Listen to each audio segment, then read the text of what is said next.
Mapagpalang araw po sa ating lahat. Ako nga po pala si Andrea Jen Agner at welcome po sa aking 365 Daily Devotion ni Pastora Salocampo, Seminary Edition. At ngayong araw po ay October 19, 2025 at ang topic po natin ngayong araw ay Truth.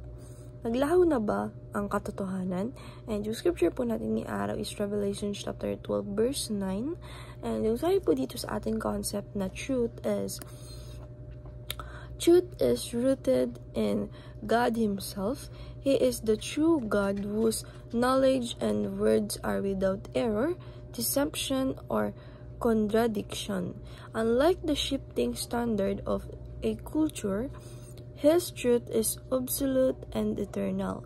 Jesus Christ embodies truth perfectly as the way, the truth, and the life. Because God is true, His word is reliable, His promises are sure, and our faith is secure.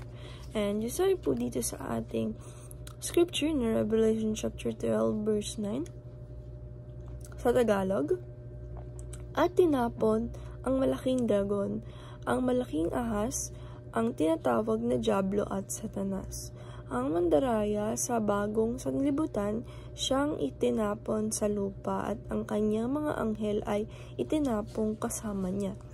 And yung sabi po dito sa ating teaching number 1, God defines truth. Sabi po dito na yung ating Panginoong Diyos talaga ay dinedefine niya talaga kung alin yung mali at hindi mali. Yung tama o yung mali. Yung katotohanan at hindi katotohanan. Na ang ating Panginoong Diyos lang yung isang nagkakaalam na talagang dinedefine niya kung ano yung truth, na walang error, walang deception, o walang contradiction. Basta, words is knowledge for God.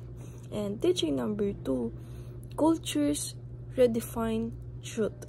Sabi po dito na yung cultures ay nire-redefine din po kung ano yung tama. And teaching number 3, truth, Jesus is the truth.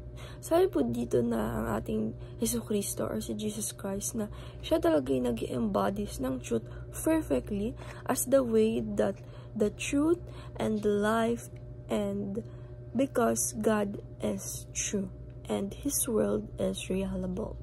And application number 1, turn away from the sweet lies.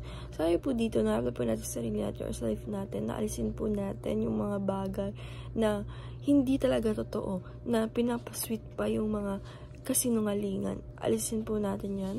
And application number 2, treasure the truth of Christ that set you free.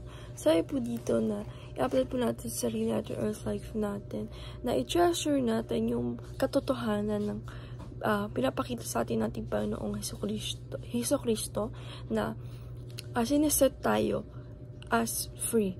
And application number 3, tolerate differences and agree to disagree. Sabi po dito na po natin sa sarili natin na alamin natin yung differences talaga ng agree o disagree doon sa mga nalalaman natin or nasasalita natin na meron talagang hindi katotohanan at totoo. And dahil lang po ngayong araw, maraming salamat. God bless.